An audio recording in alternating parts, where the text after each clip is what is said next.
The reflection papers were due today. If you haven't done so, please email them to la.eslp@gmail.com. Some of you talked to us and we only offered you the one article. So we are actually giving you guys another week to do these reflection papers if you have not done them. And you will have a chance to write on more articles that we will post right away. So they're already up, yeah. Yes. So try to get your reflection papers in the next week. If you've already done them, thank you very much. We look forward to reading them. And here's Isis. I've already read a lot of them, and they're really good, so congratulations on that. Just a quick announcement, the Sustainability Fair, it happened last year. I don't know if any of you went to that, but it's happening next Wednesday, and we're looking for some volunteers. We're going to have a table, E3 is going to have a table, and we're looking for volunteers to help out. They're going to have the carbon footprint calculator that we did, the same ecofoot.org, which was really fun. So if you guys want to help out with that, meet some new people, please come up and talk to us. Yeah, you get a free lunch and a free shirt if you volunteer. So free stuff is always good.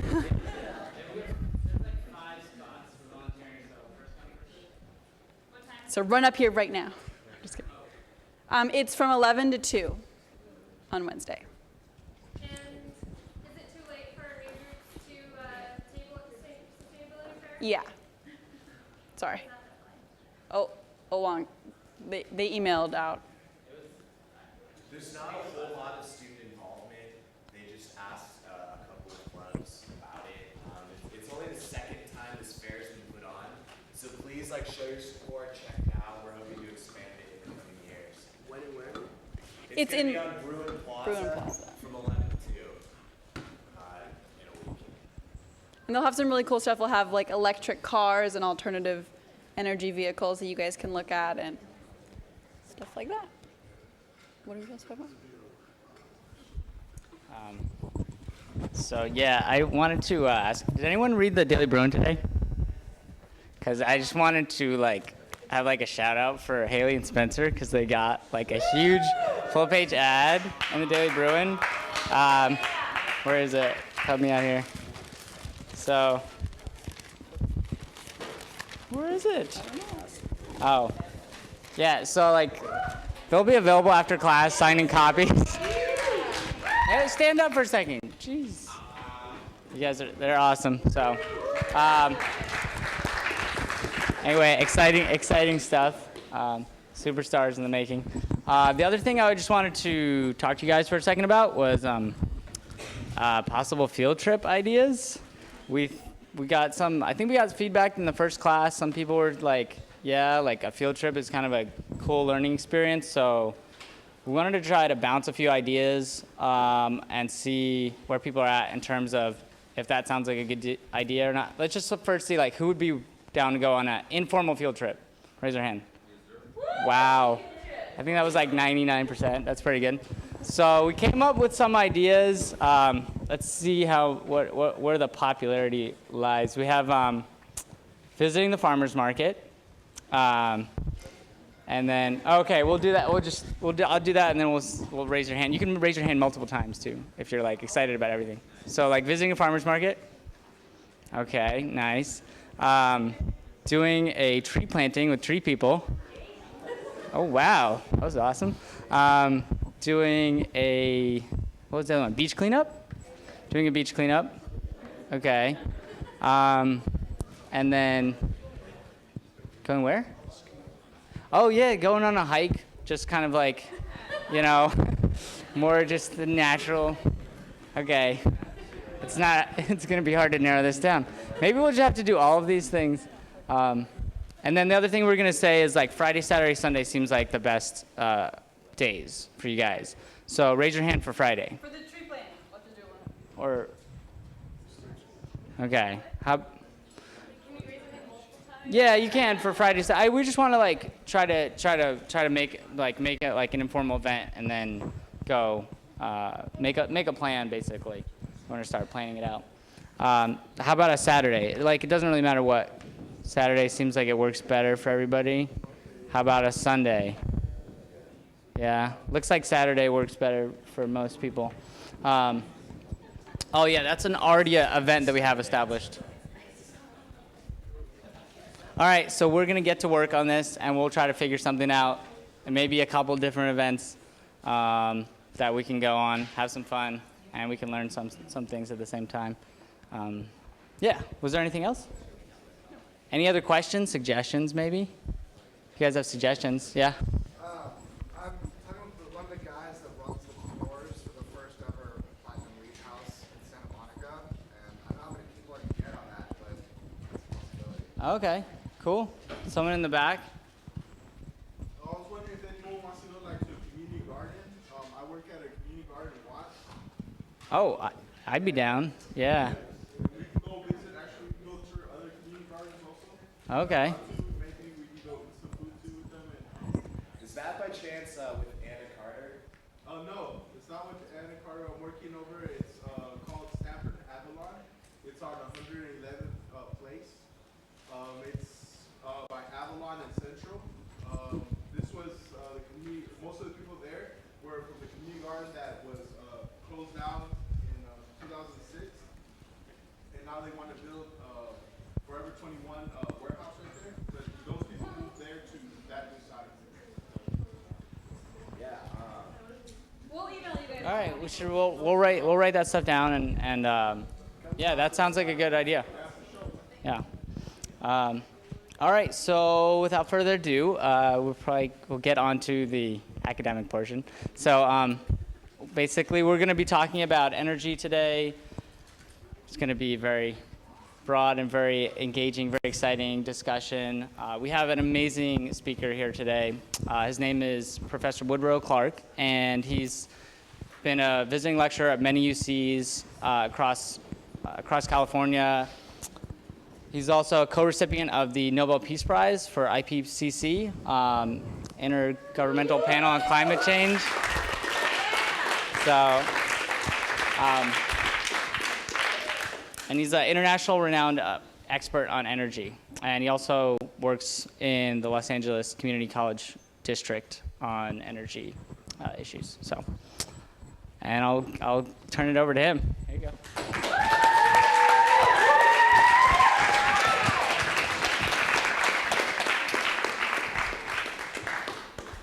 Whoops. What happened here? Oh, no. No, but I think that came off the system. While they're getting us tuned up here, I was going to ask a couple of other things if some of the students were interested in this. I used to live and work and teach in Denmark. Are any of you interested in a semester abroad in Scandinavia, Asia, China, Japan, Europe? Central Europe, Eastern Europe. The point I'm trying to make is one of the things that I'll be talking about today is what I refer to and others as the third industrial revolution. This is where you should be taking notes. Sorry, I'll put the professor hat on. And the third industrial revolution is going on right now, but guess what? It's not going on here in California. I don't care what Schwarzenegger says. It's going on in Europe, and it's been going on there for the last 6 or 8 years. And that's the topic I'll get into and talk about in some length. I used to teach in Denmark, and much of what you'll hear me talking about is because I learned a lot from the Danes. The Danish nation is intending to be energy independent in the next 20 to 25 years. Let me repeat that. They are going to generate all of their own energy from renewable sources in Denmark, no longer get natural gas or use coal from any other part of the world. Because right now, well over 50% of their energy is coming from that. That's an important step, and I learned a lot from it. And guess which is the largest producer of wind turbines in the world today? Denmark. Which is the largest producer of biomass systems in the world today? Denmark. Now, that's interesting. Now, if I go to other Scandinavian countries, you'd find some of the same kind of pattern. And I'm mentioning this because we're seeing these kinds of issues come to the forefront in other parts of Europe, and I would argue that you'll have seen them also taking place in Japan, where I've worked for the last 25 years. So the Japanese have been very much into this, and just to think of it for a minute. Japan is an island nation. It needs to get its energy and power from someplace, And if it has to get it from, if you will, countries that control oil and gas, it becomes dependent on those countries. Does that sound like a theme we've heard recently? I'm not going to be very political today at all. I won't be political at all, I promise, all right? But I think most of you will be able to read between the lines. So well, my point is to all of you is that you find other parts of the world that have moved very aggressively into this area that I'll be talking about today, and the United States has been lagging behind. And I would say that California, while it's maybe doing better than other parts of the United States, is still lagging behind. So the point is, if many of you or some of you are interested in going abroad for a semester, a quarter, or 6 months or so, I would urge you to start thinking about that, and there are programs I can help you put together to do just that. Because I work with universities in Japan, in Denmark, in Italy, and also in China. So it's something that could happen if you want to do that in the future. The second thing is, how many of you live in this area, grew up in this area? Anybody live in Beverly Hills, from Beverly Hills area? Anybody ever hear of the Hilton? Anybody ever I'm going to come back to that in a minute. Everybody hear of the Beverly Hills Hilton Hotel? Yeah. What do you all think about the Wilshire corridor, where all those tall skyscrapers are? It's kind of feeling like a walled city, isn't it? Talk about Wall Street of the West. Well, what they want to do is take the Beverly Hilton Hotel and in conjunction with the Waldorf Astoria name, build 16-story condominiums, another wall around our community. And there's many of us who are saying, wait a second, that's not sustainable. That's going to cause terrific traffic problems, water, sewage problems, energy problems, let alone the environment. So there's a concerted effort to call it No on H, because there's a proposition in Beverly Hills called Measure H, which is supported by a lot of money behind the Hilton Hotel Development Company. So if anybody's interested, I brought some of these for you. If you like to have a weekend on a Saturday or Sunday, go to Beverly Hills and wear these buttons. You'll get a lot of attention, okay? Now, I mention that because I'm new to Los Angeles. I've been here like 6 years. Prior to that, I served as Governor Davis's renewable energy advisor, and I was recalled. Not fired, not let go, not even terminated in that sense, but recalled. There were like 3,500 of us that were recalled. There's talk now of recalling Mr. Schwarzenegger, but that's beside the fact. The point I'm trying to make is that I'm new to Los Angeles. I came down here and I discovered a community that is, in many respects, very backward. If you go to other parts of the world, you have mass rail transportation. You all know getting to this campus is a fight. By the way, I went through a battle with the parking people already today with that one. But I'm used to that because you kind of get used to that kind of behavior. But it's bad for the environment driving around as we do. There's really no bicycle paths getting around anywhere here. And there's absolutely no electric or other kind of transportation. There used to be, but it was torn up. It was actually because of political processes involving the large, what are those companies in Detroit that are now going bankrupt? What are they called again? GM, Ford, and Chrysler. Couldn't happen to a better group of people as far as I'm concerned. I mean, it'd do all of us well to see them in really bad shape. And frankly, I think they'll learn some lessons from it. But I'll come back to that. The point I'm trying to make to everybody is that I moved down here and said to myself, what community would I like to live in where I can have an impact? And I picked one that some of you may say, what, is he crazy? What kind of a schnob is this? This guy's a schmuck of some sort. What's going on? I picked Beverly Hills. You know why? Because I can make a difference in that community. I can go to people, and I do make a difference by testifying in front of their city council quite frequently, in front of their school board and other places, and basically telling them they're full of it. I'm sorry, this is being taped, isn't it? Oh. Okay, I'll be nicer. I won't use those kind of words, all right? But what I'm telling all of you is that if you're going to live someplace, be active in that community. Don't just sit there. I challenge you to do something. I don't care what it is, but do something. Because if you don't, the people with the money, the people with the big money are going to dominate, take over, and they're going to tell you what to do. And that's been one of the major problems here in Southern California for decades.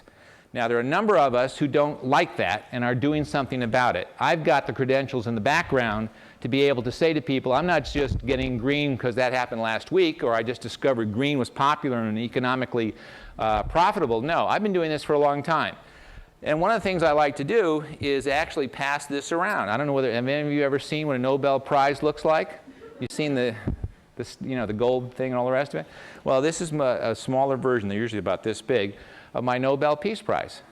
Now, the trouble is they put Junior in the middle of Woodrow and Clark, so I'm having them get that correct, but that's beside the point.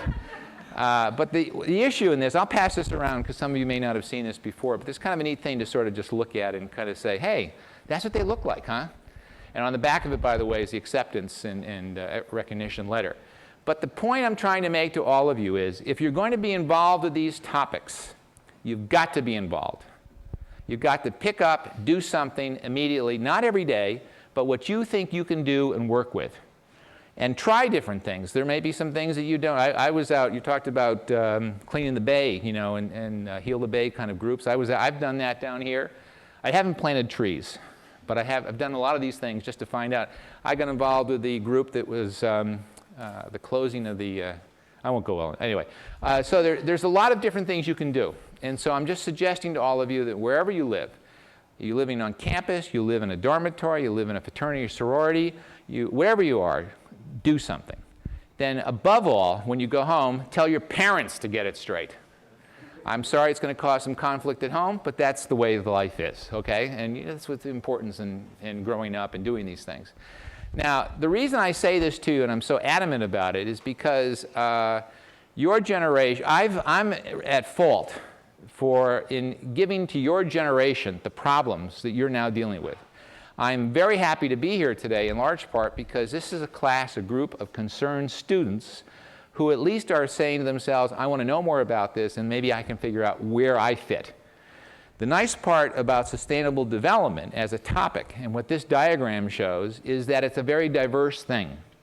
If you're interested in trees and shrubbery and green things of some sort, there's an activity there. You know, it's a greening the planet, if you will, in the sense of forestry and other things. If you're interested in water and waste, there's those areas that you can get into. If you're interested in energy like I am, that's something that's intriguing. If you're interested in buildings of some kind, architecture, design, there's an area there also to get into. But all of these things are also integrated. And you should also think to yourself that as you go through your studies, get some background in law. I'm stopping. I want you to think about that. Because when it gets right down to it, I'm sorry this is being taped, but part of it is the problem with the legal profession, okay? Because we have to be able to know how to talk legal terms and consequently contracts and those kinds of obligations. I have somewhat of a legal background, so I know that. But you've got to get into some of that. You've got to get into economics. You've got to get into accounting. You've got to understand a little bit about technology. You have to understand what externalities are. Everybody know what externalities are? Okay, externalities are things that when you do accounting and you see numbers like they were doing on Wall Street the last couple of weeks, actually the last couple of years, the numbers were not adding up. And the externalities are those things that aren't being added in the 1 + 1. When I was in the state government, we had a company called Enron that would give us reports, 1 + 1 = 7. Now, since it was energy, since that was my field, since I'm an economist and a political and legal background, I was asked, what are they talking about? That's why I refer to myself, it's not on this slide, but I refer to myself as a qualitative economist. By qualitative economist, what I mean is I want to know what the numbers are, I want to know what the meaning of a plus sign is, an equal sign, and above all, I want to know definitions, and I want to know what people are talking about when they say 1 + 1 = 7. And that's exactly the kind of thing that we were getting 8 years ago from the Enrons of the world. Now, does any of that sound familiar to any of you? Last couple of weeks? Called what? Lehman Brothers? I don't want to name names. I know this is being taped, but that's all right. Lehman Brothers, some of the biggest banks in the world, some other investment banks and other kinds of organizations like that. And what's happened is the United States government, to almost the tune of $1 trillion, is helping those companies out. I wrote another book that came out in July this year called Qualitative Economics. And this book was actually co-authored with a colleague of mine from Denmark. Again, one of the reasons why I'm suggesting to you, look around, look at the world, look at kinds of ideas. And in this book, we talk about different things that I'll get into some detail about. The difference between green and clean, for example. Everybody hear of the clean tech? there's some, I'll get into this in some detail, but there's a difference between clean tech and green tech and renewable energy and sustainable development. And it's important to understand what those differences are. So that book talks about that, but also talked about it in terms of economics and what it meant between the current way in which we look at economics, which is a cost-benefit analysis, and the use of externalities. That is, what's the impact economically on our environment when we are polluting it? The cost in terms of health for people who get asthma and have to go to the hospital. What are those costs in our society, as well as the cost of what we're doing in terms of transportation or use of energy? So those are the kinds of things that we have to consider. So in essence, what I wanted to do this afternoon is talk about what I'm referring to as the green energy economy. It's part of the third industrial revolution, which is defined. See, I gave you all time to get your pens and pencils out, all right? The third industrial revolution is defined as the use of renewable energy, wind, solar, geothermal, hydroelectric, biomass, and other areas of renewable energy. Combination of those, and by the way, you might have heard of tidal wave or ocean power, those sorts of things. Combination of those things, as well as storage devices, and also the possibility of using renewable energy to generate or provide hydrogen and hydrogen storage and fuel cells and other things. All of that's part of the third industrial revolution. And what I just said, some of you may be aware of, but many of you may not be. But I'm trying to get you aware, alert to these things in terms of this class and other classes here at UCLA, or after, off campus, maybe at some other university, or if you decide to go for 6 months to another university, some part of the world to study. That's the third industrial revolution. It's taking place, as I said, in Europe and in Japan, and we'll see what happens after November 4th, whether it happens in the United States. I didn't mean that politically at all. So the point I'm trying to make is there is now, if you will, a non-fossil fuel revolution going on. The second industrial revolution was, in fact, fossil fuel. Has lasted well over 100 years, and what we're now seeing is the demise of that and something new taking place. So that's the topic that I'll talk about this afternoon. I hope that interests everybody. Everybody still with me? All right, okay. You can leave now if you want. One other thing. We were talking about today's class and the time. One of the thoughts I had, and I think everybody sort of agreed, was I'll give a talk. Encourage you to ask questions during the talk. We'll have time for questions and answers after the talk. And then we'll have time also to break up into small groups. And we've identified areas, and some of the leadership of the class will help organize and do that. And to have small groups talk about certain topical areas that I'll cover. After like 15 or 20 minutes of that, I like to hear from each or someone who's a leader in that group to kind of report to everybody what they talked about. What I'm hoping will happen, at least from my talk today, perhaps from other talks that you've had, is that some of you say, hey, there's a project, a course, a dissertation, a thesis, or a paper, something that I'll write for the Daily Bruin or some other magazine or newspaper that I would like to do, and 5 or 6 of us like together in a group to do that. By the way, the university, I think, would like that, to see some of you do group projects. And hopefully you'll get motivated to do that, if not today, at some other time during the quarter. So that's what we'll do this afternoon. I also have my business card here and some other things, so I'm going to encourage some of you to stay in touch with me. A few of you may know that I've taught at UCLA before. I taught a course at the International Studies 199-1 class spring quarter, and I still hear quite a bit from some of those students, and in fact got a couple of internships for a few of them as well in the fall. So hopefully, if you're interested in some of this stuff, you'll stay in touch with me, okay? All right, so let's go. Any comments, first of all, about this?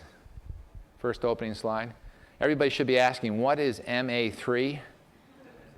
Anybody ask that question? Okay, 2 people, all right. It means I have 3 different master's degrees in 3 different fields. I apologize, I was young, I couldn't make up my mind what I wanted to do when I grew up. So I stayed in university far too long, but it actually was kind of useful because they're in 3 areas, and those 3 different areas are part and parcel in some ways of what sustainability is. In my case, it has to do with economics, political science, and higher education. But the fact is that no matter what the combination is, it's not a particular field that you can take sustainable development and put it in a specific discipline. I've urged people to think about it in engineering and public health. Others will think about it in terms of the business school or in some other program related to public policy. But anyway, it is a combination of all those fields, okay? So that's, any other comments though? Anyone, okay, let's get into this, and please feel free to ask me questions along the way. This is the United States, if you will, the island nation of the United States. Remember Japan? Dependent on oil and gas and fuels from outside of Japan. This is kind of what's being discussed on the national scene today. In fact, when I first got into state government and was the advisor of Governor Davis in the year 2000, I would say that, frankly, state officials couldn't even spell the word energy. I'm not kidding. I noticed no one laughed, but I'm not kidding. They didn't know what it was all about. Now you hear it almost in every other sentence. But the point of it is that this is actually very real. We are being, if you will, choked by our dependency on oil and gas, on fossil fuels. Now the solution, let me make this very clear. I'm also publishing some articles and op-ed pieces about it. The solution is not drilling for more oil and gas, is not having nuclear power plants, and I will make that very clear to all of you today. If you have questions about it, feel free to ask me. But the people who argue for that, I won't mention any names, it's a matter of being naive and being bought off. Because oil and gas off the shores of this country, or in Yosemite being drilled, or for that matter in other parks, or in your backyard, which is, by the way, in some parts of the United States is in people's backyards, is not the solution to this problem. Nor does it allow us to get away from our dependency on the fuels, the fossil fuels, and bring down the problems we have with climate change and global warming. So drilling for more oil and gas is not a solution. It certainly is not going to be a solution in the next 2 or 3 years because it takes a long time to find it. Now I say that, and I'm known for being reputable in this area because I was at the Lawrence Livermore National Laboratory for about 8 or 9 years. Anybody hear of that organization? Second largest academic research laboratory in the world, and guess what is its specialty area? Anybody know? Nuclear power. So guess what? Nuclear power, and I say that from someone who's been there, done that, and has colleagues who will say the same thing, including nuclear physicists, is not the solution either. And anybody who says that nuclear power is clean, green, certainly not. The issue is certainly it doesn't have pollution, but it is not clean because the issue of waste has not been solved. Anybody from France in the group? Do you want to argue with me about that?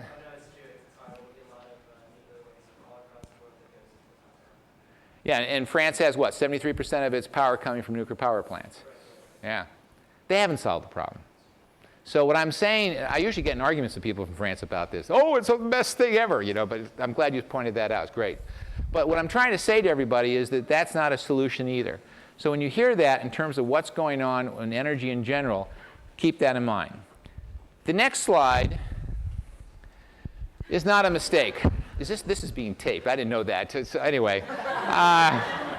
But it comes from The Economist. My God, I didn't make this up, all right? Now, this came out on last Friday's Economist. Anybody know why? Why? Why did it come out? They didn't read my book, that's why. Why did The Economist have a front page? And this is the front cover. What? Yeah, the Dow, well, okay, I was in New York last week. It wasn't because I was celebrating the decline of the American economy, but I happened to be there. The word with the beginning of the letter D was used a lot. What is that word? Depression. People in Wall Street knew and have known that this country's been in a recession for well over a year. What happened last week, we hit a depression, a big-time depression. And it's continuing this week. It may continue. It certainly will continue for a while.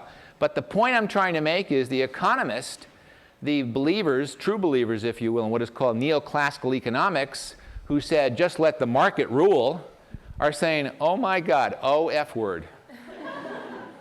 They're saying, you know, but I'm sure what they're going to do is blame it on whatever else. But the point is, it's happened. And they're even saying to themselves, looking in the mirror, oh my God, we did it. We're at fault. Of course they're at fault. Some of what The Economist talks about is really, it always gets my goat to read that newspaper, the magazine. gets me excited and angry all at the same time. Anyway, so I thought I would show this to you just to sort of stimulate the conversation this afternoon. Again, I didn't realize it was being recorded, but what the heck.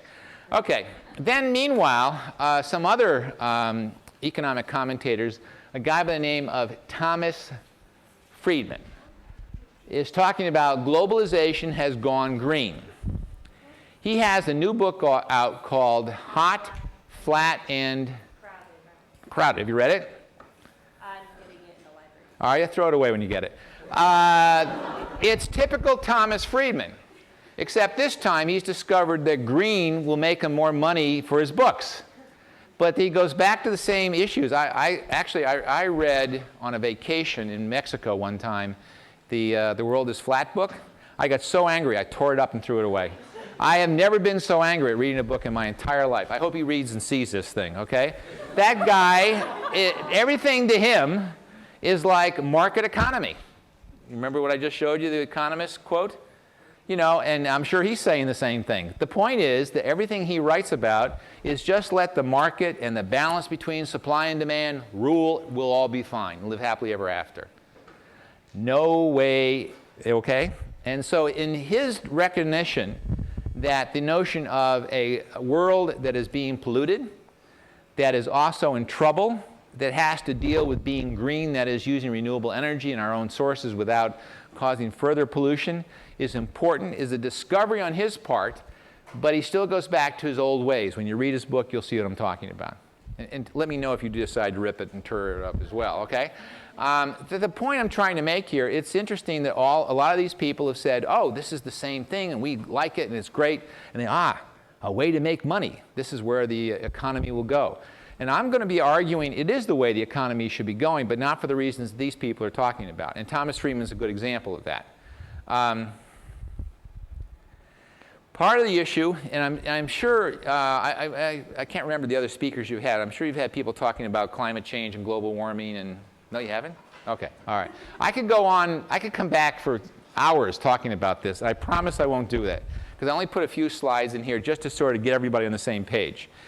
The issue is, indeed, as Mr. Friedman says, this is global. But remember what Mr. Friedman also said, the world is flat. That doesn't look like the world he's talking about, is it? And the point is that what happens in one part of the world also impacts what happens in other parts of the world. So that you see here a picture, essentially from a NASA satellite. This is a picture of the west coast of the United States. And I think this is similar. I can't remember exactly, but this is similar of the western Pacific Rim. But the point is this weather pattern that's hitting the western United States is coming primarily from China. China today is the biggest polluter in the world. Most of its energy is being produced by coal, which is one of the worst kinds of energy production generation systems around.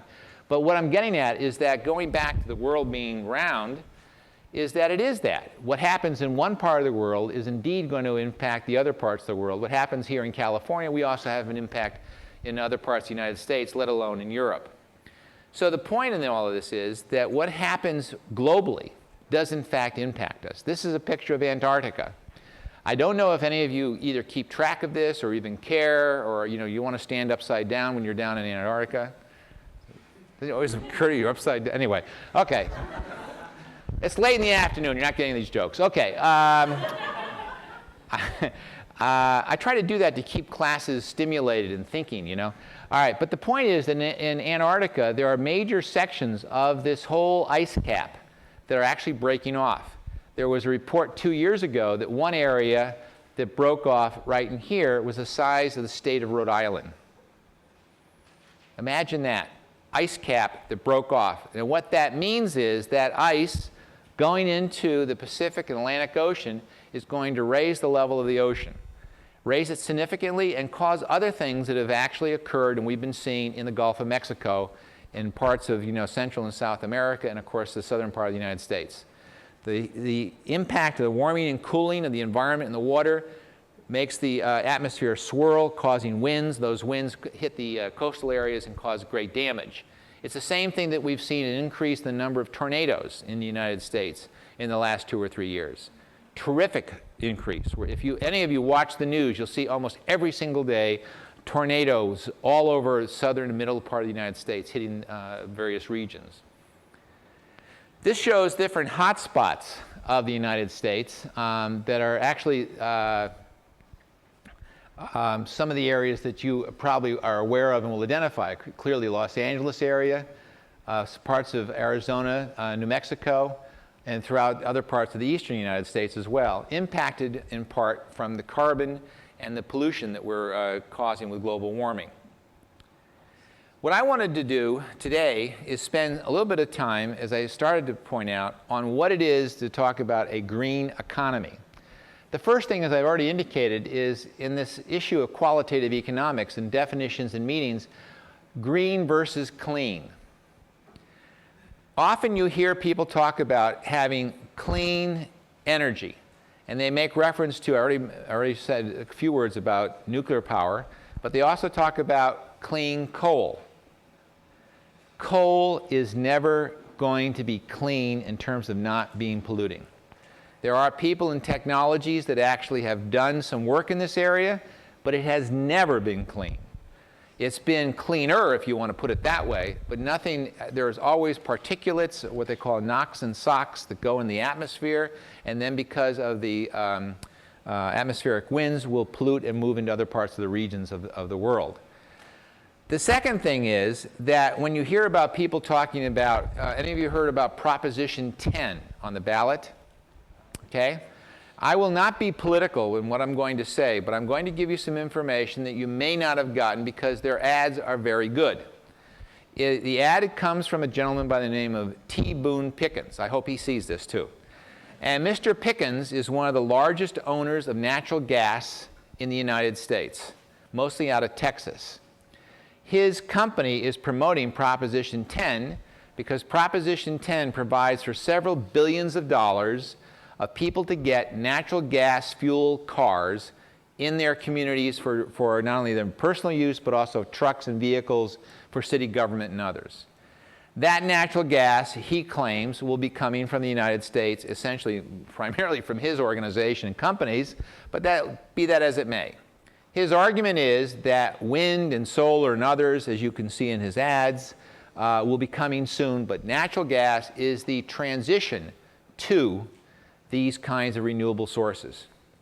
This gets to why you have to know economics.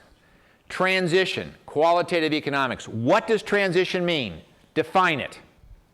And when you get him to define it, it means 30 to 50 years by the time you have grandchildren. I would argue that's not a short-term transmission or transition. That's actually getting us saddled with, in what we call in economics, I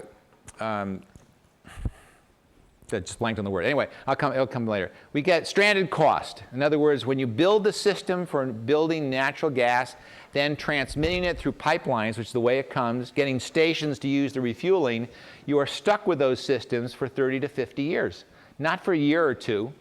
Meanwhile, wind, solar, and those other things he shows pictured in his ads are actually available today and are becoming more and more cost effective.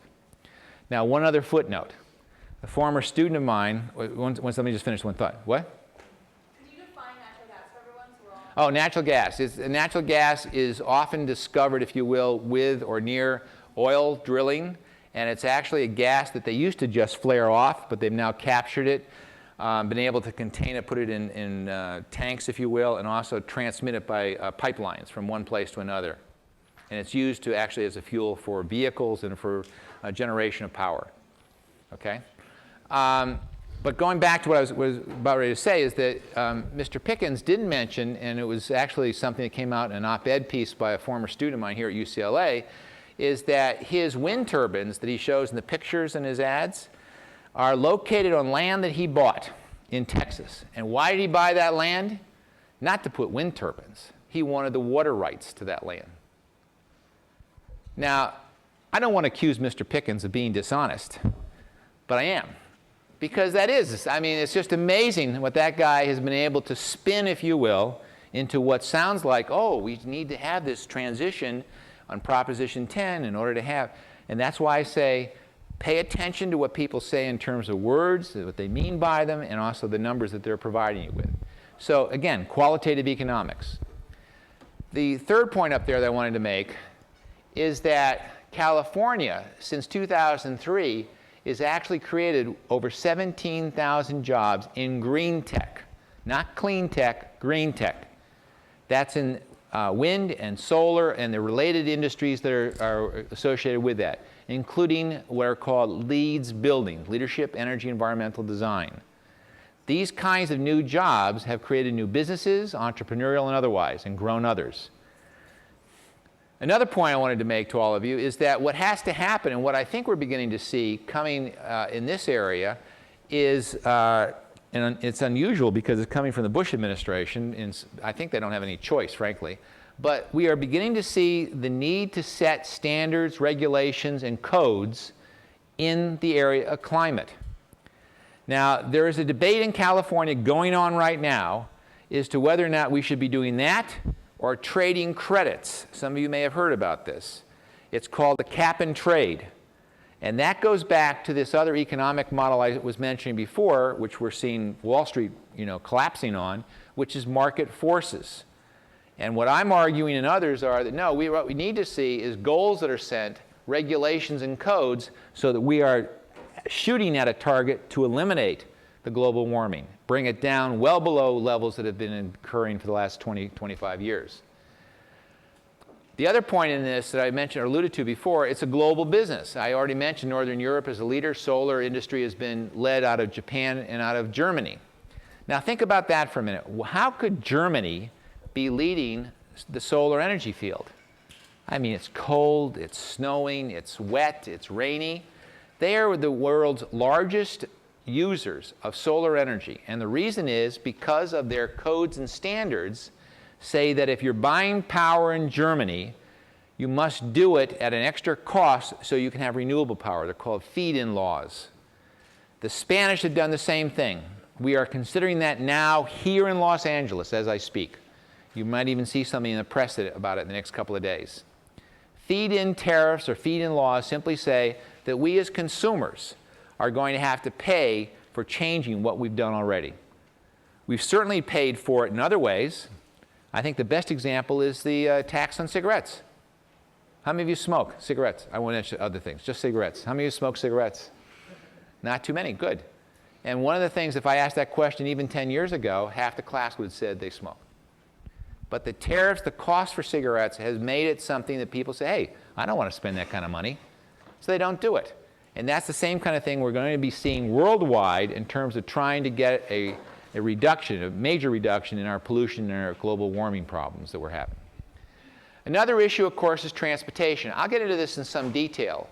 But what's interesting about it is the hybrid cars coming from Japan, and we're also beginning to see hydrogen fuel cell cars coming here to Southern California. And as you see more and more of this, what's important about it is why is it the Japanese and the Europeans, particularly the Japanese though, are leading in these fuel-efficient green cars, and the Americans are not? Where have we been? It's called greed out of Detroit. And I'll get into a really interesting case about that a little bit later. Then we have, of course, growth in the public sector. And I mention this on purpose because it's this area right here that I think is going to save us or get us out of the depression that we are currently in.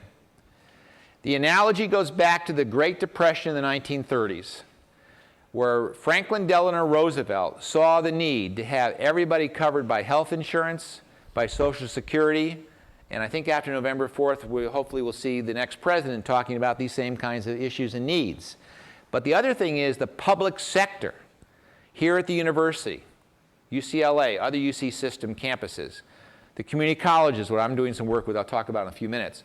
All of these campuses and all these public sector, city government buildings, fire stations, police stations, and whatever, have got to be able to take the lead in this and have the wherewithal to do that. And what happens often, as here in Los Angeles and other parts of California, is the public, all of you, get to vote on it. On your ballot for November 4th are several measures that ask you to vote for supporting bond money to do green buildings to the Los Angeles Unified School District, the Los Angeles Community College District, where I've been working with people, and other public sector areas. And that's where the jobs are going to be created for all of you in terms of your careers and other people as well in different disciplines and different areas. So that is extremely important. The other part of it is there needs to be education and training. Everything I've been talking about, I don't believe there's really any one class here at UCLA that talks about this. In fact, I know that. But I do know that at other campuses, I won't mention any names, it's the one up in Northern California, begins with B. I know that I'm a Berkeley graduate, I apologize. But anyway, the point I'm making though is I know that they have a lot of courses in engineering and in physics and in economics and business that are actually in sustainable development. And we've got to have people and courses here at UCLA and other campuses that are also utilizing and training people in these areas. So that, for example, when I go into a room and I'm talking to the construction manager, I'm saying you have to have, externalities in terms of your accounting for your solar panels on your roof. You're gonna have to know what I'm talking about. I mean, you have exposure to those kinds of ideas and those concepts. All right? The same with talking among lawyers. The same with talking about architects and designers. All of those things are important to be able to have us communicate with each other in this new third industrial revolution.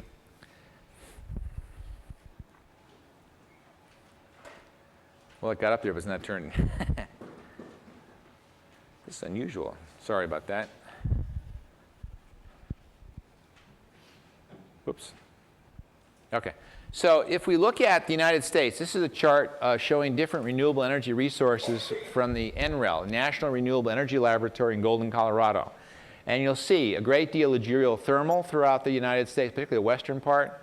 A lot of biomass all over the country. Certainly, I'm sorry, this is solar. And a lot of geothermal, of course, in our mountain areas.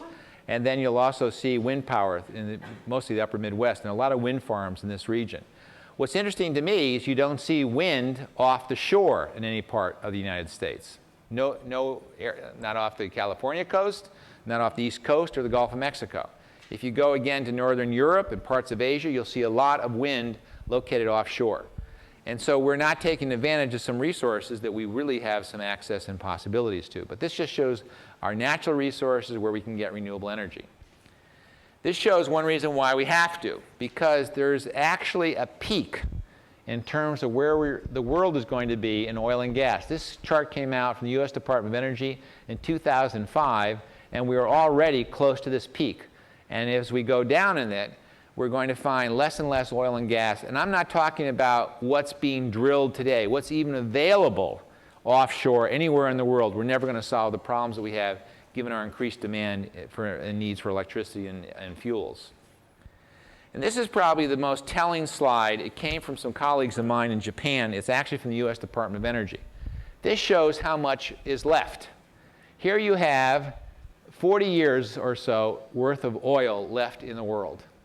You want me to repeat, even if you start drilling today off Alaska or off California coast, end of the day, you only have 40 years left, if you find it. Natural gas, 61, almost 62 years left. Coal, you got a lot left. You got 216 years, but that's the worst polluting of all. What's really shocking, and the people who are in physics and nuclear energy that I know never talk about it, is how much uranium is left. Roughly the same as natural gas. Not much. In other words, if we were to take all uranium in the world available today and have nuclear power plants, we only have 61 years left of the power for that. Oh, where? Where? I'm sorry. What? I was just wondering what the consumption rate, like when you were This is consuming, this is what's left in the world taking our current consumption rate. There are some new nuclear power plants, particularly being built in China, which means this amount of years will be lessened. So that's where we are. And it's very disturbing to see these kinds of figures. And the only time I saw this, the first time I saw it was from a company in Japan pointing this out to an audience that, in a conference on energy that I was attending. This just shows our energy reliance, comparing Japan, the European Union, and the US. And you'll show that the European Union depends a lot at this point, or statistically, on nuclear energy, more of a third in 2005. But what they are doing in the European Union is actually shutting down nuclear power plants. Sweden is shutting theirs down. The Italians will not allow any more to be built. The same is in Germany and Austria. The only country that's actually built a new one is Finland. And that's in part as a reaction to their historical conflict they've had with Russia. They don't want to buy any fuel or natural gas from the Russians. There's all kinds of issues with that. I won't get into it. Then we have what is a slide just talking about what is, clean power, dirty power. And this is where the Los Angeles Department of Water and Power gets their primarily energy from, which is coal, 48%. Do any of you know where those coal plants are located? Far, far away, primarily on Indian reservations. What that means is that the pollution from those plants, not necessarily being directly coming to Los Angeles, but is actually statistically killing a lot of Native American Indians because it's polluting and injuring them in their communities. They have a very high health problem in those regions. San Diego natural gas, 18%, Southern California Edison, 8%, then PG&E, which is Pacific Gas and Electric in Northern California, that's what their percentage is, and statewide 16%. So this just shows you where if you will, the dirty fuel is coming from coal primarily. The utilities then have mixed portfolios skillfully copied because I did an interview with the author from the book I did called Agile Energy Systems, subtitled Global Lessons from the California Energy Crisis.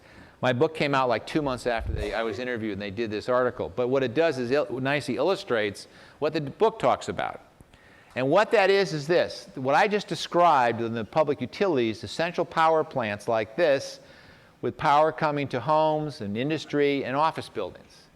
What we are seeing now, or in the last 3 to 4 years, is a shift to local communities. You still have the central plant, but also local communities using wind and solar storage devices and other technologies in order to generate power for their facilities. For example, here at UCLA, you could actually make the entire campus energy independent. That would mean a large number of solar panels, probably a few wind turbines, some geothermal possibilities here for the campus in order to get it off of the central grid. It doesn't mean that if this was the campus, for example, it doesn't mean it cuts all these lines necessarily, but what it does do is actually provide ways in which the campus can use renewable energy to provide all the power for all the buildings here. If you have storage devices, whether they're batteries or fuel cells, that makes the entire system energy independent here on the campus. That's precisely, which I'll get into, what we're doing with the LA Community College District. This is an example of how this is already being done in Los Angeles. You can see in the background, downtown Los Angeles. This is the Debs Park area, and these are a cluster of different buildings. You can see some of them close up, which are totally off the grid. This entire facility is powered by solar, has storage devices, and literally gets all of its energy from sun. Nothing from the grid, nothing from coal or other sources. This is a facility outside of Washington, D.C. that's not that way. I was just there at a conference. I was embarrassed, frankly. This is a huge, huge city, frankly, in Maryland, right outside of Washington, D.C., where all our politicians are. And they themselves haven't weighed in on this whole facility, which doesn't use any kind of solar, any renewable sources. It has some efficiency, conservation methods and technologies, but nothing to make it less dependent on a central power grid. And here it is right on the coastal area, right on the water, where they could be doing a number of different things that are very creative for these kinds of facilities. The challenge to all of you is if you get involved with buildings, whether they're college campuses or where you're living or businesses that you're working in or whatever, this is the kind of thing that you could do also, is take these buildings off the grid like an agile energy system, allowing them to use different kinds of technologies that are renewable sources. This shows where some of this energy is potentially plentiful. The energy just coming from the sun in the southwest of the United States, if harnessed, what is called concentrated solar, is enough to power the entire country, no longer needing coal, natural gas, or oil. If we had enough systems set up in areas throughout this region that could do that. And I'm not talking in cities or on natural forest or landmass, but just out in desert areas that could do that. Yes? A question that I hear raised frequently about the actual sustainability of solar as a resource is that I've heard time and time again that the photovoltaic cells themselves cannot No, actually, you can recycle them. And I thought you were bringing something else. Some of the actual materials used to build the cells are not necessarily the best materials. I mean, they're not bad materials, but the actual cells themselves can be recycled. They usually last 20 to 25 years, and then it can be taken out, replaced with newer systems, and then the older systems can be recycled. What So are the negative minerals that are used, or like the minerals? I don't know all. I don't know all. The only thing I know is there's some solar systems are coated with some materials, and they're changing that as well because they realize it's something that could be damaging for the environment. And by the way, the biggest source of that, of course, is silicon. The issue of getting silicon and where that's coming from. And in the last couple of years, silicon has not been in plentiful supply for solar panels, so the cost of solar panels has come up or been up. Now it's coming down because they're getting much more of the silicon out in production. Yeah? So do those white circles? You'd have enough energy for the entire United States. Now then you have to transmit it, so keep that in mind. And there's also, remember I showed earlier, a lot of wind being generated in the particularly upper Midwest. You have also a lot of other sources, particularly wind sources along the coast and the East Coast. So if you combine all of that, then you won't have the transmission coming from one area going across the country. You're getting away from that central grid. If you also have solar on buildings here in Los Angeles, San Francisco, Seattle, other parts of the US where you say, oh, well, how can they have solar in Chicago? It snows there.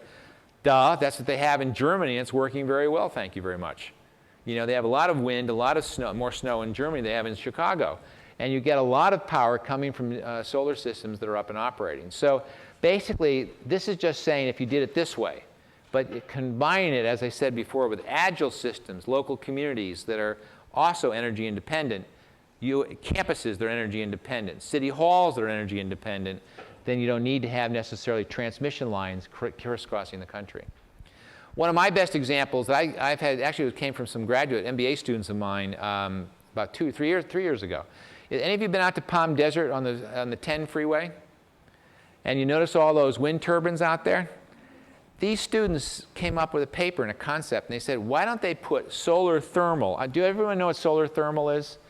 Well, okay, I brought an example. This is what is called, it's from a company called Unisolar, and it's a solar integrated technology. This is actually a solar cell that can be used also as roofing on your home or your business. Let me pass this around so that you all see it. That's one kind of technology, but solar thermal comes in these big troughs. The sun comes down, it kind of gathers, concentrates it, then generates it into power. Well, these students of mine said that you have these big wind farms, and in between them, these wide aisles. Why not put solar thermal in between? The wind blows at night and early morning, and the sun basically in that area is 364 days a year, because they get one day of clouds sometimes, and it's sunshine, from 8 in the morning till 4 or 5 in the afternoon. So you get 24/7 power. And that, I thought, was a brilliant observation. And I've actually suggested it to some people. I don't know whether anyone's doing anything about it, but I do think there's an opportunity. Anybody's interested in business, there it is. It's on the media right now. But my point to all of you is that when you have solar and wind, like you see in this particular illustration, the sun is not always out. So what happens when you need power at nighttime? You're watching the debate tonight or whatever you're going to see, and there's no sunshine. Well, if you have wind, well, you get power from the wind turbines. Well, that's good, okay? But the point is these are called intermittent resources. Renewable energy like wind and solar are intermittent. They're not 24/7, or what we technically call base load. The consequence of that is what you want to do is have something you can always depend on. That, by the way, everybody, has been one of the problems we have had in the United States for many generations. We've always felt you walk in a room, you flick the switch, and we got the power. We just assumed it was there. The gas station was always there, $1, $2 a gallon. So when it gets to $4 a gallon, oh my God, we're all shocked. But that's what they've been paying for generations in Europe, 3 to 4 times what we pay, or in the same in Japan. So by paying those higher prices, they want to get more efficient and less fossil fuel vehicles. So I mention this to you because having the ability to combine these different technologies, wind and solar, it could be wind and biomass, it could be solar and geothermal, whatever it happens to be, allows you to be able to get systems that can operate in a very integrated way throughout the country, and other parts of the world too. This shows what some of the solar thermal looks like. These are concentrated heat tubes that are used on buildings. This is from a company in China. This is its application on large-scale roofs. This is not LAX Airport, by the way. In fact, actually, I should ask them where that is. I don't really know. This is what could happen. This is, again, an illustration from the Third Industrial Revolution in Europe. They're called smart cities. This is as of about a year ago. And I was at a conference in Lisbon, Portugal, where we had a meeting of people talking about this, advising the European Union on what we knew in the United States, but also listening to what they could tell us that we could bring back. You'll see this is just energy being beamed down from space, but you can see different solar systems applied, wind turbines, not just on farms and on the water, but also close in the shore or in communities, and the use of biomass in other facilities, and of course solar on top of roofs. So this combination in terms of our communities really makes you with the ability, you see the ocean wave, whoops, what'd I do? Yeah, okay, while we're doing a technical adjustment, yes? Biomass is basically the waste that you have. Let's say you go to the cafeteria and you have things that you haven't eaten. You decide you'd be on a diet and only eat half the French fries, and he didn't want the rest of them or something. All right, so what do you do with it? Well, if you can recycle that or make it into biomass, then you can generate power from that. And so one of the biggest issues is what happens to all of our waste. When you think about it, I mean, if you're conscious of it, you may decide to do something or save your French fries for later and heat them up, and okay, they're all right with some whatever. But the point is you'll think of reusing them later in the day or give them to a friend, or if you don't want to keep on your diet. But the point I'm making is that when you have a lot of waste that's going into these big dumps, you want to be able to get technologies that can convert that waste material into energy and generate power from it. That's essentially friendly to the environment. Okay? And there's a lot of systems like that. It's a big issue here in Los Angeles because they're actually running out of places to put all the waste. They're really becoming much more scarce, and you've got to figure out where you're going to dump it all in the future. This is a part of a program in the European Union. Actually, I was participating in a couple years ago. Their hydrogen energy and fuel cell program showing the use of wind and renewable energy for fuel cells for buses, and of course they also have them applied for different other technologies, including vehicles and cars. This just shows the employment that is now going on. I alluded to it a little bit before in the what some people call the green business established sector, energy sector, in construction, professional services, manufacturing, administration, trade, utilities, and of course wholesale commodities areas. There is a future in this if you're interested in actually working in it, in this industry. So when you graduate, or if you want to go into graduate school, there's various ways you can kind of focus and get involved. This just shows, I won't go through all this, just shows the employment locally here in LA and Orange County. In the public utilities and public administration, there are jobs available in this area, and more. This just shows the kinds of breakout of where these positions and jobs are. And by the way, I'm leaving these slides so that you can all have a copy of it later. One of the things I like to do is when we talk about China, I did a project for the Asian Development Bank, which is in Manila. And the Asian Development Bank is this huge Asian group. It's actually it has billions of dollars to invest every year in Asia.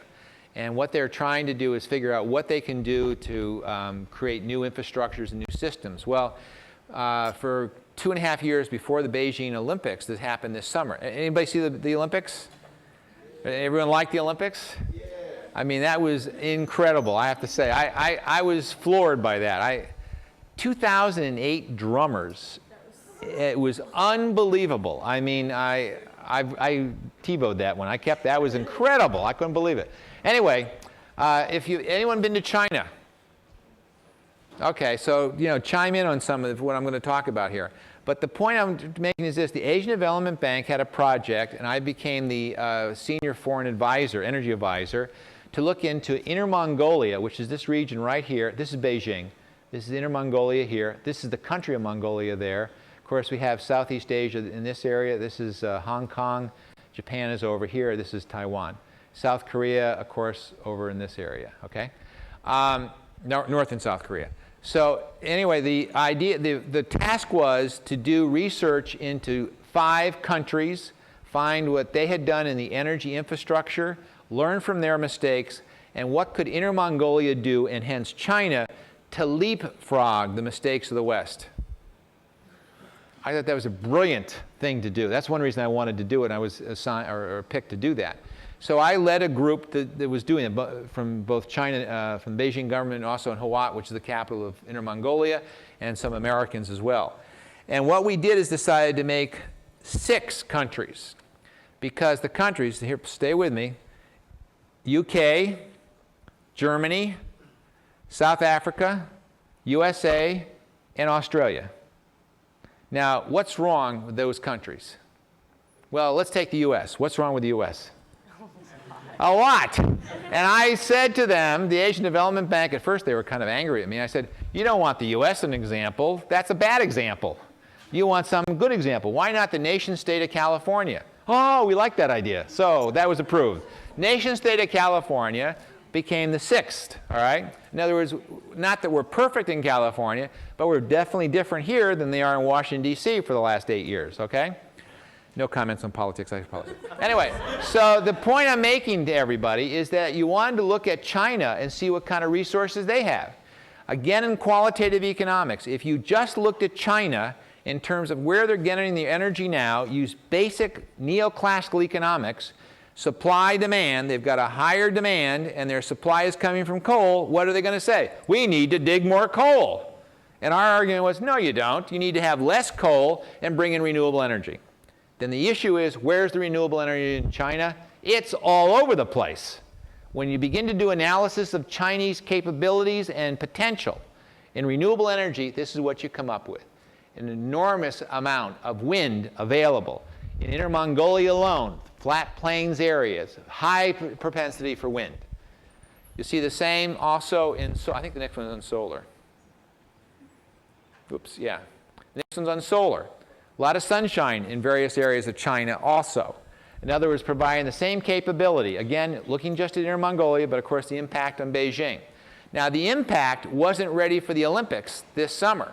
But what it was doing was saying to the Chinese that if you begin to look at these potentials, these renewable energy sources, you can really take your country off its dependency on coal and reduce the impact on global warming from the emission of coal particulates and NOx and SOx and things I was talking about before.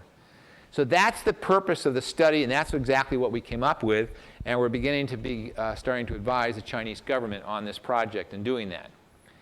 Then let's go to other issues about energy, not only in China, but also in the United States. By the way, there are 1 million new cars on the road in China in Beijing, China alone, every year. Imagine having 1 million new cars on the road here in Los Angeles every year. It's already crowded. It'd be horrible, all right?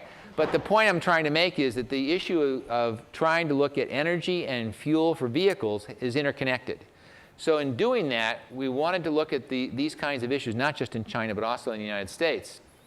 And what's interesting is, at the beginning of the Second Industrial Revolution, they were already doing things in the area of hybrid vehicles. This is an example of a hybrid vehicle in 2003. Now what happened there? Well, this company and others that were making them were bought out by, you ready? Of course, the regular cast of characters, GM, Ford, Chrysler, Daimler, etc. And they were squashed. They were eliminated.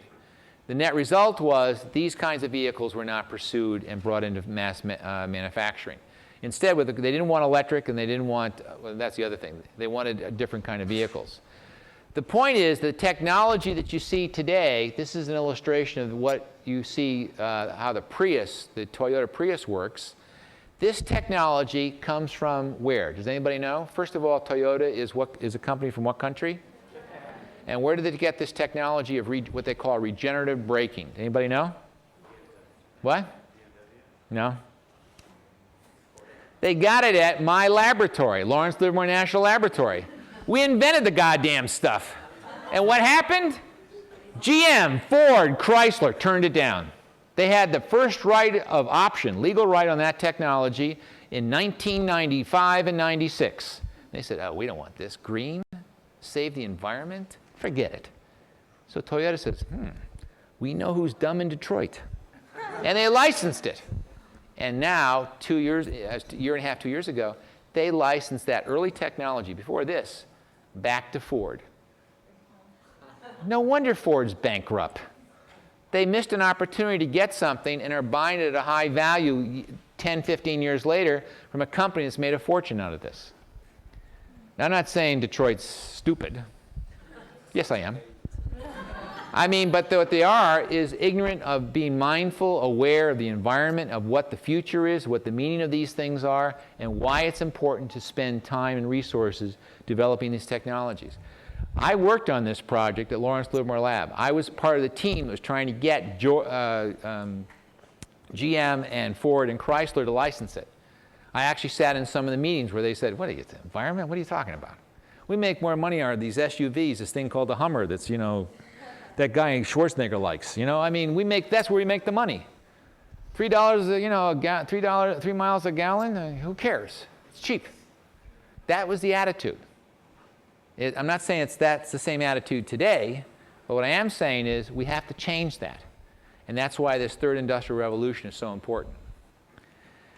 I'm going to go quicker. This is an example of Honda, which also has hybrid vehicles, not the same kind of style as the Toyota, but this is their hydrogen station that they have, hydrogen refueling station in Torrance, California, where their North American headquarters are. Their hydrogen's being produced by electrolyzing. This is solar panels. They're electrolyzing that into hydrogen and used for storage, and then in the hydrogen fuel cell car. I think some of you may be aware these cars are now on the roads here in Southern California. We'll see more and more of them. By the way, GM is making these cars now. So they're finally getting smarter, if you will. This shows the use of solar panels on hydrogen at their Northern California dealership that they have, that they know that, you know, they're practicing what they're preaching, in other words. This just shows some other sustainable companies that are using green sources of scoring themselves and trying to be mindful of how they're eliminating their impact on the environment. And I could go through this in some detail. I'm just showing you this list. I'm not saying I approve of the names in this list, by the way. Anyway, yeah, I don't even want to go there. This is not me. It didn't come from me. I'm just showing you what was given to me from a slide.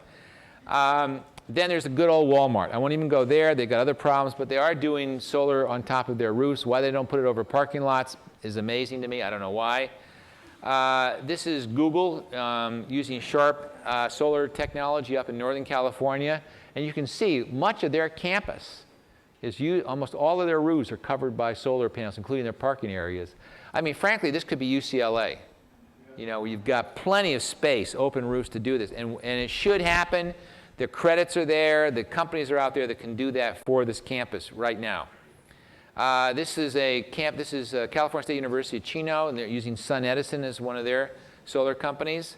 This is the headquarters for the NRDC, which is an NGO located in Santa Monica. And they're using sustainable, for example, they have waterless urinals. They're using wastewater and turning it back into plants and flowers and trees, you know, in their buildings. This is the top of the building showing they have no air conditioning, but they're just having air coming from off the ocean. And these are the solar panels that are also being used for power in their building.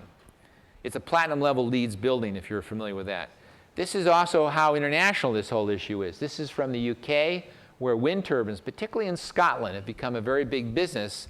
And of course, there's a lot of wind to offset their energy demands throughout the United Kingdom. Urban wind.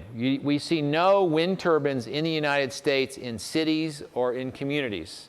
They're on these farms, I said, that are far away. You've got to drive miles to see them. This is actually in Toronto, Canada, right on the Ontario Lake. And we'll see more of these, I believe, in the United States and hopefully in California in the near future. This just shows different applications of wind, and the fact is their costs are now much less than natural gas, so that this technology is very competitive. Yes? I was just going to add that I read that Logan International Airport in Boston added wind energy. Have they got wind turbines up and going? Good. Yeah. I haven't been there recently. I'm glad to hear that. But if you go to Europe, you'll see them off near a lot of airports. LAX should have them right off, you know, shore. They're out of the way of the planes. There's plenty of wind and that sort of thing. We can do a lot of that here in California. But I'm glad to hear that. This just shows that there are wind technologies that are actually on roofs. There aren't necessarily the ones in these big turbines. This is actually from a company in Monrovia, California, called Environ, and they produce these as a way to produce wind and part of the design of buildings. This, of course, is Los Angeles, and I'm just showing you now a little bit about the LA Community College District, just to give you a sense of what I do in my daily life, actually. These are the 9 college campuses throughout Los Angeles, and you can see some of them, not any really close to UCLA, but there's West LA College, which is in Culver City. In the Valley, you have Valley College, Pierce, and of course Mission. And then you have City College near the downtown area, which is here, Trade Tech, East LA, and then way down in the southern part of the county, Harbor College, which is down near the port areas. The closest to you, to UCLA, is really the West LA campus near the Sony Pictures facility in Culver City. The strategy that I put together for the community college district was 4 things: to have efficient efficient renewable energy central plants where several buildings are running off renewable energy together, not just one.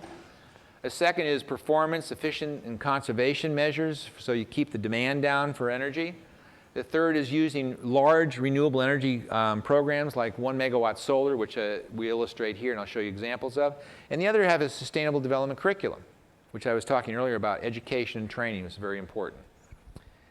So this just shows some of the demand side, where you have to look at where you're using your power and where you're getting it from and how that works on a college campus and how to reduce it. This is the West LA College. This always comes up there. West LA College has the central plant here, several of the main buildings getting the power off of this renewable energy source from the central plant. Power renewable energy solar panels over these parking structure areas, and there's a possibility of maybe some wind turbines on this campus as well. This just shows the capital cost for these plants, which can be higher, but actually over the long run the costs come down. And I show this because most people say, well, isn't this too expensive? Well, there's the continuation of the federal energy tax credit, which some of you may have heard about just the last few weeks, and some other things, too, that allow you to get rebates and incentives for these programs, including for UCLA, by the way, too. This just shows the kind of jobs that are needed for installing and putting these systems in, and this actually is the Moscone Center up in San Francisco a couple of years ago. Oops, this is, I'm almost at the end. This is the East LA, I can see him waving. The East LA College campus, where we have a 1 megawatt solar over a parking structure here, the central plant where all this purple and blue lines are, and solar systems going up here. There will be probably 4 megawatts of solar, enough to power the entire campus on this campus alone. This just shows the ribbon cutting for when this system, which is over the parking structure, was opened. And I'm part of a group that we got $2.8 million rebate from Edison for that project, which made it cost effective. And then these are the president and others of the campus switching it on. And this is in search of the perfect battery or solar. Again, what? This is around 1909 or something like that. And still, today we're still trying to find the perfect storage device. And I'm almost at the end. Come on. Okay. This is the future. These are where the systems will be integrated, as I said before. Oops. Okay. Anyway, we can end it there, though. That's really... No? Do you want the end? All right. The future is where all this stuff gets integrated together. And that is actually a slide from some Japanese companies I work with who are showing how different technologies, including renewable energy, electric vehicles, mass transit trains, that sort of thing, are actually available now and can be integrated into systems. And it's the kind of thing that I think that we should be doing in California, particularly Southern California, where getting people out of their cars. And you can see here their use of solar panels, wind right by a highway area. You can see wind generation offshore near the waterways. These are all electric vehicles here, and that was the end of the show anyway, right? Yay! All right. So this just shows where you can have all these kinds of systems with the smart cities and things that we were talking about before. And I just want to end with that because the last slide is just a picture of me and how you can contact me if you'd want. But the point I'm trying to make to all of you is this. The future is now. You have a chance to do something about it. And without any further ado, any quick questions, And then I wanted to see if you wanted to meet in a small group. Maybe we're not going to have time for this, actually. Do we have time? All right. Yes? I just have a question on that last slide, that energy chart. I know what is that? This is the idea with this. Let me see if I can get it back up. The idea with this is to have, in other words, either a mass transit system of trains or individual cars which are actually run along an electric system here powered by renewable energy sources, which are like the wind and geothermal and others. And the cars are not gasoline, they're all electric. Do you have a question? That was my same question. Okay. Any other questions? Yes? Kind of interested in your, I just feel like there's, even your mock-ups, I don't see anything on title, on water turbines, like anything. I know it's like a really big issue. And I saw on the UK slide, there actually, in England, there was like one little dot. Yeah. One thing under construction. Which is really interesting to me because I did a lot of stuff on that my freshman year. And I know that, for example, the UK can get 33% of all its power. Yeah. It's like straight up off of coastal, Right. coastal wind turbines. So I was very, very, so I was curious why that wasn't mentioned at all. Yeah, there was just a couple of places where I did mention, but the point is that it's not much like the smart city thing had a tidal power system. This is a technology in an area that's relatively new. It's getting better and better, and there are various companies, mostly out of the UK, who are marketing their products. San Francisco apparently has acquired a couple of the systems, and they're going to be installing them soon, and there are other possibilities in other communities in the United States. I would like to see more in Southern California for a variety of different reasons, but it hasn't gotten cost effective either. That's the other. And when I say cost effective, it's not included, for example, in some of the federal tax credit. That's a problem. In other words, because it's specifically not named, the companies that make the systems can't get the 30% credit. Yeah, it's ridiculous, but you know. The US is not as, it's important, but it's definitely global. Yeah, absolutely. Yeah. It's coming though, and it's here already in many ways. But again, it's in Europe more than it is here yet. Yeah.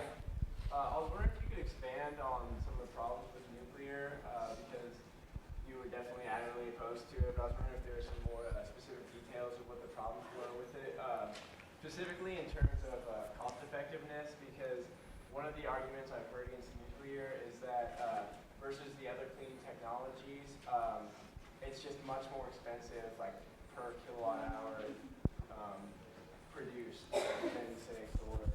Well, one of the things is that it's far more expensive to build the plants, in part because of the safety issues, but you also have to use water, and the question is what you do with the water once it's used to cool the systems, okay? So that problem has not been solved along with the contamination that the water will have. The other part of it, of course, is the waste and the cost for the waste. You've probably heard of Yucca Mountain in Nevada. When I was at Lawrence Livermore Lab, worked with people who managed the Yucca Mountain program. And they themselves, I will never forget being in a meeting, several of the people who are in the management area would not have their families located near Yucca Mountain. They would go there for a day and come back, but they would not live there on purpose because they weren't sure about the safety of it. The other part of it is several nuclear power plants in this country have been built and gone bankrupt because they're not only so expensive, but when someone says, oh, it'll cost a couple of $1 billion, at the end of 10, 20 years, it's still 10, 20, 30, $40 billion. And the thing is still not efficient as well as secure. So there's really no, when you build a wind turbine, you know it's going to cost this much. Solar system is going to cost this much. But it's difficult to get real arms around the cost of nuclear. Yes? And on that same subject, so if we were to completely get off of nuclear power, what would we do with these nuclear? That's still an issue yet to be resolved. What do you do with the nuclear power plants that are already in existence and the waste that's already there? No one solved the problem. I know a lot of friends of mine who are being paid very well. That's the way they get their kids through college. That was a joke. No, okay. Anyway, could be some of your parents. That actually happened once in one of my classes. One of the parents, the student's father worked. Anyway, the point is that what you have is an issue about not having the problem solved, and it may never be solved. Most of the people I know in that area say it'll take 50 years. They said that to me 20 years ago. It still hasn't solved. Talk to them today. Oh, it'll take 50 years. So it's called employment for nuclear physicists. Yes? Very little away from nuclear. I have a question about hydroelectricity. Yeah. I think most or all rivers in the U.S. have been dammed up for hydroelectricity. And I know earlier you distinguished between green technology and clean technology. Would hydroelectric within either of those? Well, what's happened in not just California, but throughout the United States, and it's not the same in Europe, is that hydroelectric power in this country is not considered renewable. And the reason is because while water is dammed up and then it's used by turbines to generate power, it also has very, very negative environmental impacts. I could give you the stories of the Three Gorges in China, for example, of how that's displaced tens of millions of people, et cetera. But the issue the issue is in the United States, we don't define. We do also define hydroelectric. Often it has 50 megawatts or more of power, and so it's not defined as renewable. Renewable is it's 49 megawatts or less. So that dismisses it from being considered. What we do talk about in this country is what is called run of the river. And they're now beginning to do that in Europe, where the flow of river water, you can put turbines on the side, not dam up the river, but then create energy through those smaller turbines. It's a rather effective way and clever way of actually getting renewable energy. Okay, let's. Can you do the go back to the page with the contact info? We don't have that much time, but I would like us to, and I brought my business card, I would like us to break up in groups, but before we do some of that, I wanted to point out, here's some green things. These are chips made in England, and if you look on the back of it, it tells you how much energy and power, and in the front, actually the specific percentage that the carbon impact of these chips are. Don't eat any, but I'll pass this around for people to see. This is America's environmental history, a bunch of cards I got at the National Building Museum, which I thought was kind of interesting. For those of you interested in what else is green out there, there's all kinds of stuff, but I thought you might be interested in what a nuclear energy pellet looks like, so I'm going to bring it over to my colleague here first to show it to him. Then there's also 1,001 ways to save the planet. I'll pass this around. These are pencils made out of renewable sources. And this is, what is this? This is a green something or other. Anyway, all kinds of things are green these days, all right? Now, last but not least, some of you may have been wondering, Dr. Clark, why would you bring your own toilet paper to class? Do you think we not have toilet paper at UCLA? No, this is recyclable material made into toilet paper sold at CVS, not in this state, but back east in Massachusetts. And I'm thinking to myself, let's see, New England, Europe, England. Now, is there someone who made some problem here with understanding that New England's in the US, we should be doing this in California? So I thought I'd pass around the toilet paper so you can get a chance. Don't unwrap it. So here. Okay, we're ready for our group. All right, how are we going to do this? So we all have our three names, and then Haley and Spencer, and a couple different topics. So whatever you guys are interested in, we're just going to spread out on the room and go to whatever group topic you're both interested in. We'll spend 10 minutes talking. Mr. Clark will walk around, and then we'll get back together. And if anybody, my information's here, the business card's here, no on H. Buttons are here. These books are to look at too. Please return the things I'm circulating around. Thank you.